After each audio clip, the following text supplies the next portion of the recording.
Assalamualaikum warahmatullahi wabarakatuh. Perkenalkan saya Dianawati, CGP Angkatan 10 dari SDN Duren Sawit 05, akan wawancara berkaitan dengan tugas aksi nyata modul 2.3, yaitu pra-observasi. Kali ini saya bersama rekan sejawat saya. Silahkan perkenalkan diri. Assalamualaikum, nama saya Miatrianisi. Saya mengajar di kelas 5 SDN Duren Sawit 05. Baik, saya ucapkan terima kasih banyak ya Ibu Mia sudah menyempatkan waktunya untuk kegiatan observasi bersama saya yang nantinya akan dilanjutkan dengan observasi dan juga pasca observasi. Nah, ada beberapa pertanyaan yang akan saya sampaikan ke Ibu Mia, di antaranya berkaitan juga nanti dengan observasinya. Di sini Bu Mia kan nanti akan mengajar ya di kelas. Kira-kira tujuan pembelajarannya yang akan dicapai di kelas atau untuk peserta didik itu apa? Kebetulan saya sudah masuk ke babak baru, yaitu tentang sistem pernapasan. Tujuan pembelajaran yang akan saya harapkan anak-anak tercapai adalah anak-anak diharapkan dapat atau mampu mencapai target mengetahui organ-organ pernapasan, kemudian tentang cara manusia bernapas.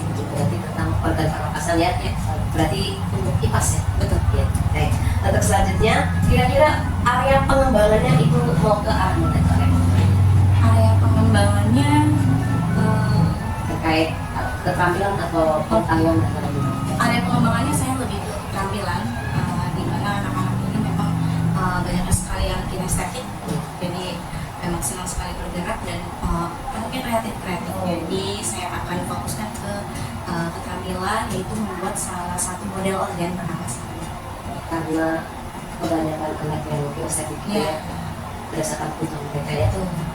Baik, untuk selanjutnya model pembelajaran apa yang akan digunakan pada pembelajaran kali ini? Karena nanti mereka akan menghasilkan sebuah model pernapasan, sebuah karya, maka saya mengambil model pembelajaran Project Master. PPL ya? Iya, PJT. PJL. Baik, berikutnya untuk strategi pembelajarannya apa yang Untuk strateginya, karena di kelas saya sangat terdiri dari beberapa siswa reguler dan PDBK, maka saya akan mengusahakan menggunakan strategi berdiferensiasi, pembelajaran berdiferensiasi. Nanti berdiferensiasi konten. kontennya? Ya. Baik, untuk penilaiannya sendiri gimana tuh evaluasinya? Evaluasinya nanti saya akan menggunakan tes tulis yang di dalamnya ada bentuk soal penjurukan, kemudian peserta didik nanti akan menggambar sebuah skema proses pernapasan pada manusia, kemudian juga ada Itu yang evaluasinya ya.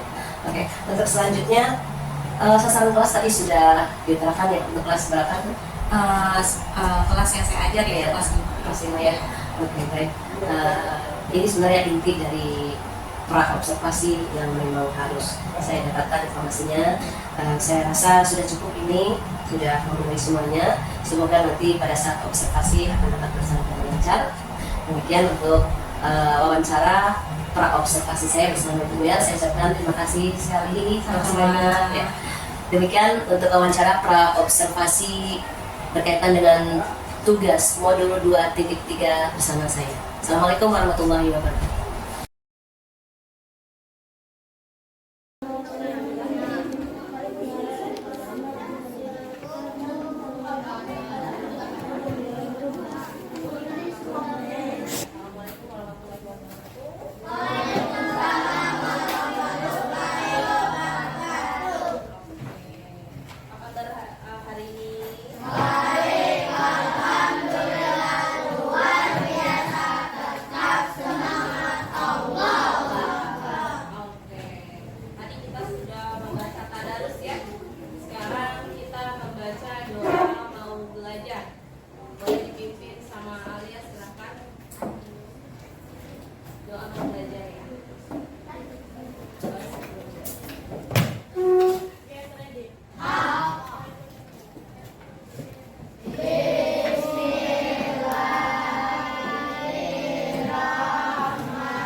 dan bahagia. Oke, alhamdulillah semuanya semangat, semuanya senang. Ya, kita akan masuk. Ya, kita pernah nih melakukan permainan ini biar fokus lagi, biar semangat lagi. Boleh berdiri dulu, kita bermain lagi, bernapas dan berhitung.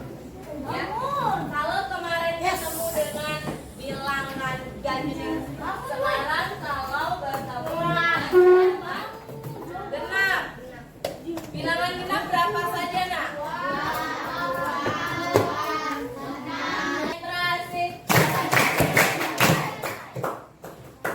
Yang kencang. Salah. Harusnya tiga. Semuanya sudah di Adrian. Dia ganti dengan berapa lagi? Konsentrasi.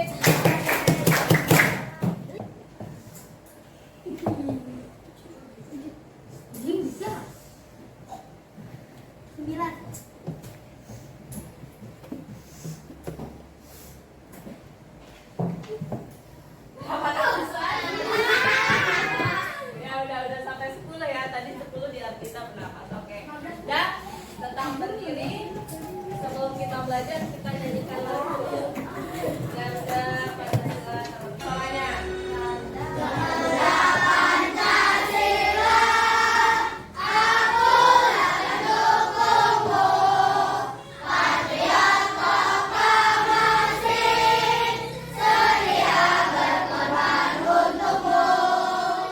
Ya, masih ingat tapi sabunnya ada apa saja?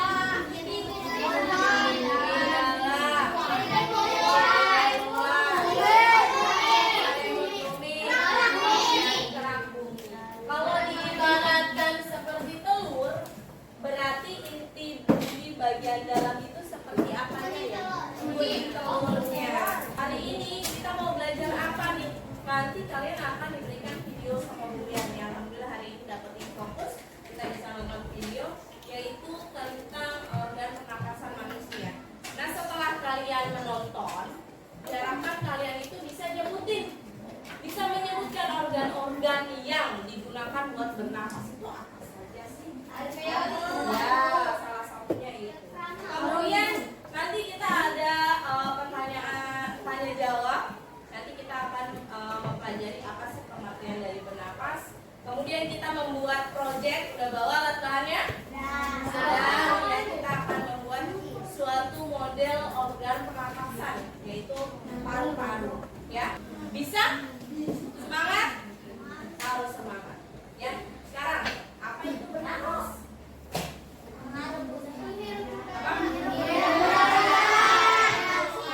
Coba. Ya, Novi. Menghirup udara yang mengandung oksigen. Oke, apakah kita kalau bernapas Pak? Tidak. Ya, habis menghirup udara ngapain dong? Oke, Novi. Menghembuskan napas. Mengandung apa tuh napas ini? Karbon dioksida. Oke, keren ya. Terima kasih Novi dan Novi. Jadi yang namanya napas itu tadi apa? Menghirup udara yang mengandung oksigen. Menghembuskan napas atau udara yang mengandung karbon dioksida. Oke, kemudian apa yang terjadi kalau nggak napas?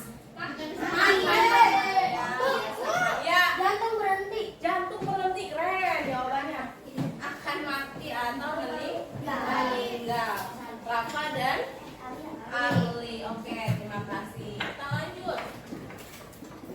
Organ apa sih yang membantu kita saat bernapas? Ya, Panda. Paru-paru. Ada lagi selain paru-paru, Panda? Ya, sebentar Panda ya. Kita kasih kesempatan ke yang lain. Apa?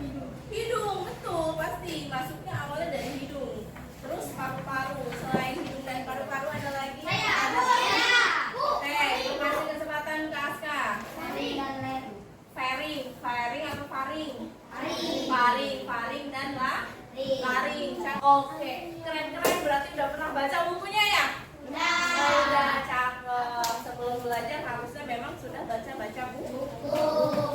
di rumah. Oke, dan kita perhatikan. Jadi apakah benar jawaban-jawaban kita tadi? Kita lihat, kita simak di video berikut. Kita lihat dulu.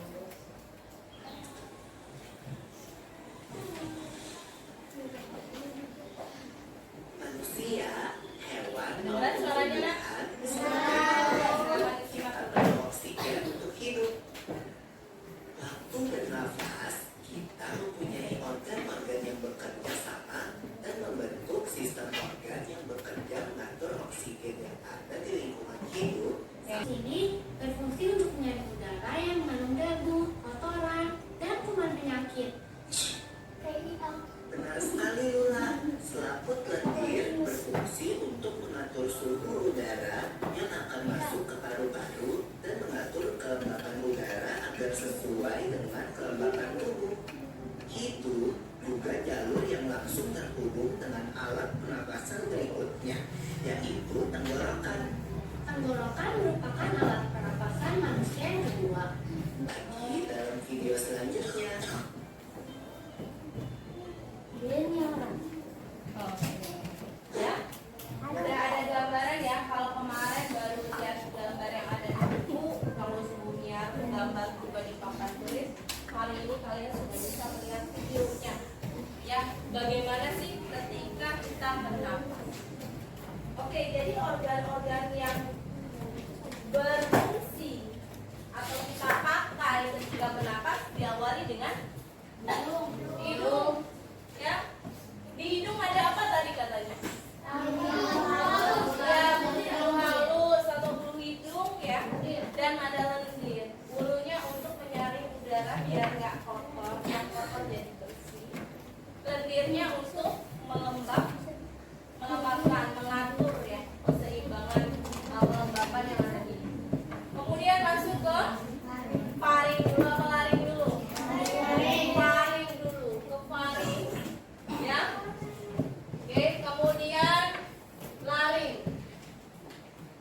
Setelah faring dan laring, baru ke trakea. Di sini ada penyaringan kembali tadi di trakea, ternyata ada kayak seperti bulu-bulunya lagi. Ya, oke.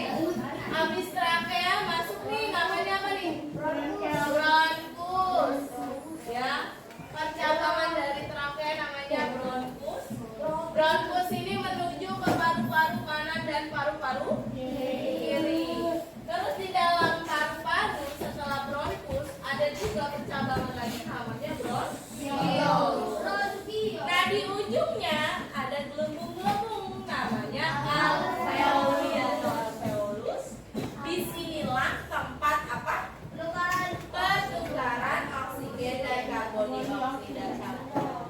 Ya. Dari sini udah mengandung karbon dioksida, naik lagi dari alveolus kemana? Bronkiolus. Dari bronkiolus kemana? Bronkus. Dari bronkus kemana? Trakea. Dari trakea ke laring. Dari laring ke faring. Baru keluar lagi ke hidung. Lalu apa fungsi diafragma di sini? Membatasi antara. Betul, dia adalah batas antara perut dan rongga dada. Diafragma, ternyata manusia bernapas itu ada dua macam. Ada pernapasan dada dan pernapasan hidung. Kalau pernapasan dada berarti berhubungan dengan tulang-tulang rusuk kita, ya, rongga dada kita. Kemudian kalau pernapasan perut barulah dibantu oleh yang namanya diafragma. Gimana coba ambil napas? Apakah rongga dada kalian membesar ketika ambil napas? Besar. Oke, berarti tulang rusuknya lagi membesar.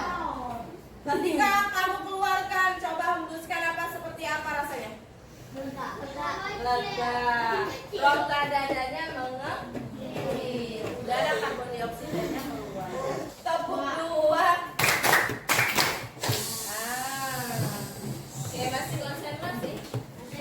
Oke, sekarang saatnya kita berkolaborasi. Kita kerja kelompok. Kelompoknya yang dipakai kelompok mana kemarin? Saya akan bentukkan tempat dan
Oke, kegiatan yang keempat aja yang dibaca.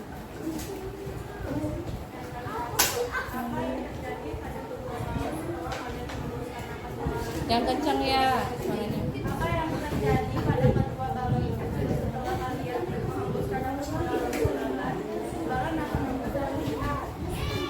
balon akan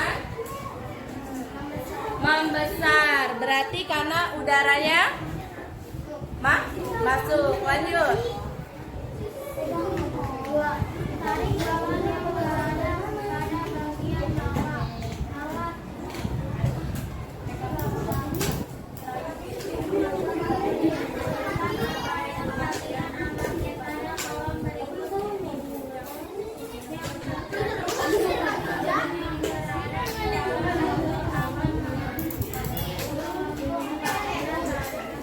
Oke, dah coba lanjut. Perselesaian nggak apa-apa, lanjut dulu.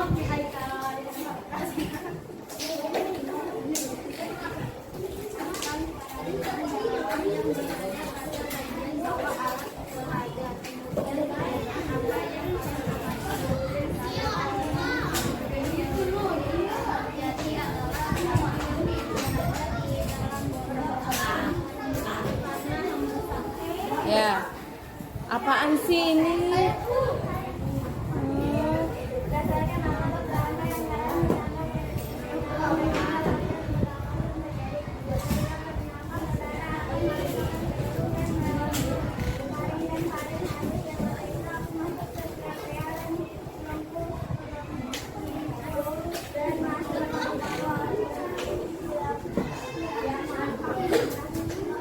Oke, sudah. Coba ada yang mau bertanya, Nah? Siapa yang mau bertanya? Ada yang mau bertanya? Sudah ada? Ayo silakan. Yang mau bertanya Novi. Oke, silakan Novi. Kenapa manusia butuh oksigen, teman-teman?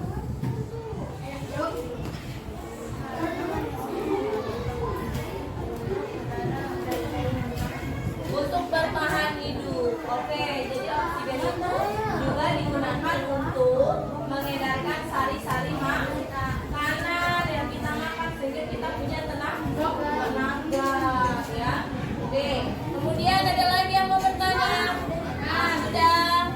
Oke, coba dicobain dong, ditarik apakah benar membesar balonnya?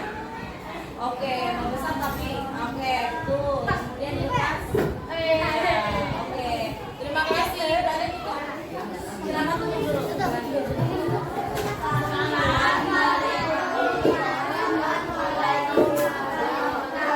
Waalaikumsalam.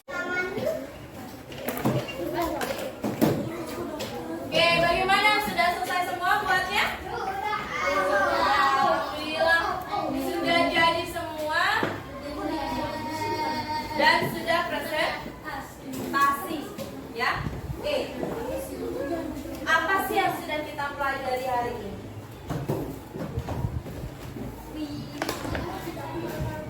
Ya, Ibu mau kita bernyanyi sambil mengingat kembali apa yang sudah kita pelajari hari ini.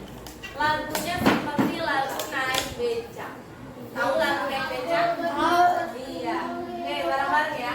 Jika aku bernapas, menghirup oksigen, hembuskan CO2 dan juga uap air. Pertama masuk hidung, di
kali? Membuat alat pernapasan peraga. Betul sekali ya. Jadi belajar cara bagaimana sih kita bernafas. Oke, sekarang kegiatan yang paling berkesan apa nih hari ini nih? Bikin alat peraga. Ada lagi? Siapa lagi? Apakah semua setuju? Paling seru ada di kegiatan bikin membuat model pernapasan manusia, ya. Oke. Dan hari ini itulah pembelajaran kita, ya. Aku istirahat. Buang sampah di tempatnya. Bermain jangan rukun. Dan masuk langsung masuk. Baik, Assalamualaikum warahmatullahi wabarakatuh. Perkenalkan saya Ibu Dianawati, CGP Angkatan 10 dari SDN Duren Sawit 05. Kali ini kita akan melaksanakan wawancara pasca observasi berkelanjutan dari wawancara pra-observasi, observasi. Selanjutnya sekarang saatnya untuk wawancara pasca observasi bersama Saya Mia Prianingsi, saya mengajar kelas 5 di SDN Duren Sawit 05. baik Ibu Mia. Ya. Oke, melanjutkan dari observasi kemarin ya. Sekarang saatnya untuk wawancara pasca observasi. Ada beberapa pertanyaan yang akan saya sampaikan ke Ibu Mia. Di antaranya yang pertama, bagaimana perasaan Ibu Mia terkait dengan jalannya kegiatan observasi kelas yang sudah berlangsung kemarin? Awalnya saya merasa agak gugup ya Miss, karena mungkin ini pertama kali saya melakukan pembelajaran berdiferensiasi gitu. Namun lama-kelamaan ketika melihat peserta didik yang sangat antusias ketika belajar, jadi saya lama-lama agak-agak enjoy gitu. Jadi rasa cemas atau gugup di awal itu hilang. Oke, baik. Saya lanjutkan ke pertanyaan berikutnya ya. Mungkin bisa diceritakan kembali ya area pengembangan yang Ibu lakukan di dalam kelas, kemudian langkah-langkah atau tahapan-tahapan pembelajaran apa yang Ibu lakukan di dalam kelas? Area pengembangan yang saya ingin capai seperti yang sudah diungkapkan pada pra-observasi kemarin, saya ingin meningkatkan keterampilan di kelas. Gitu. Kemudian tahap-tahapan yang saya lakukan, yang pertama saya mengidentifikasi CP, TPA-TP dulu, kemudian saya membuat tujuan pembelajaran, dan selain itu saya juga mengidentifikasi kesiapan pembelajaran peserta didik, dan mengidentifikasi siapa saja yang audio, kemudian visual, dan kinestetik gitu. Di pembelajaran ini saya menggunakan strategi pembelajaran diferensiasi. Kemudian untuk model pembelajarannya saya menggunakan PJB. Strategi berdiferensiasi saya mengambil yang konten, di mana saya mencoba untuk mengakomodir kebutuhan siswa, mulai dari memberikan video-video pembelajaran, kemudian saya juga memperlihatkan gambar alat pernafasan manusia, kemudian untuk kinestetik saya memberikan kesempatan mereka untuk membuat sebuah model pernafasan, model alat. Berarti sesuai seperti yang dilakukan kemarin ya. Oke, baik. Menurut Ibu nih sejauh mana area pengembangan yang Ibu sudah sampaikan tadi kira-kira sudah berhasil atau belum? Sudah cukup berhasil menurut saya, meskipun ketika proses observasi kemarin saya melihat dan merasakan bahwa ada beberapa siswa yang masih aktif gitu. Ada beberapa yang masih yang hanya melihat membuat model pernafasan kemarin. Ya, baik. Mungkin itu bagian dari kekurangan ya. Jadi adakah kendala gitu ya? Kira-kira kendala apa saja Ibu hadapi pada saat melakukan proses pembelajaran di kelas? Kendalanya saya masih melihat peserta didik yang ketika proses pembelajaran secara berkelompok mungkin masih ada yang kurang aktif. Nah, untuk menghadapi kendala itu, kemarin saya mencoba untuk menghampiri setiap kelompok. Saya memperhatikan beberapa peserta didik siapa saja yang kurang aktif, kemudian saya mengingatkan kembali kepada teman-temannya ayo bagi tugasnya, bagaimana pembagian tugasnya, kemudian agar peserta didik ini bisa ikut andil dalam proses pembelajaran. Agar aktif semuanya itu ya. Oke. Baik, sebenarnya dari kekurangan itu apa sih penyebab dari kekurangan atau kendala? Kenapa hal itu bisa terjadi gitu? Setelah saya perhatikan dan evaluasi, mungkin karena ketika saya buat kemarin kelompoknya itu peserta didiknya 6-7 orang gitu. Jadi mungkin ada beberapa anak-anak yang tidak kebagian tugas gitu. Terlalu banyak ya? Iya, terlalu banyak. Mungkin kedepannya saya buat agak lebih sedikit gitu dalam satu kelompok, mungkin hanya 4. Berarti itu termasuk dalam rencana ya? Atau kapan Ibu akan melakukan perubahan dengan rencana yang Ibu sampaikan tadi? Mungkin nanti ketika minggu depan atau ketika saya melihat ada pembelajaran yang bisa saya gunakan model PJBL juga, ketika ada proses pembelajaran yang bisa bekerja secara kelompok, nanti mungkin itu hasil evaluasi itu bisa saya gunakan. Jadi ketika membuat kelompok, nanti saya coba agak lebih sedikit lagi peserta didiknya, jangan sampai 6-7 gitu. Jadi 4 peserta didik saja cukup, agar keempat anak ini bisa saling membantu kebagian tugasnya masing-masing gitu. Aktif semuanya ya? Semua bisa ikut aktif. Baik. Terima kasih Bu ya yang sudah bersama ini di wawancara pasca observasi. Itu saja cukup dari saya. Saya ucapkan terima kasih banyak ke Ibu Yari. Sama-sama. Sekian dari saya untuk wawancara pasca observasi. Assalamualaikum warahmatullahi wabarakatuh.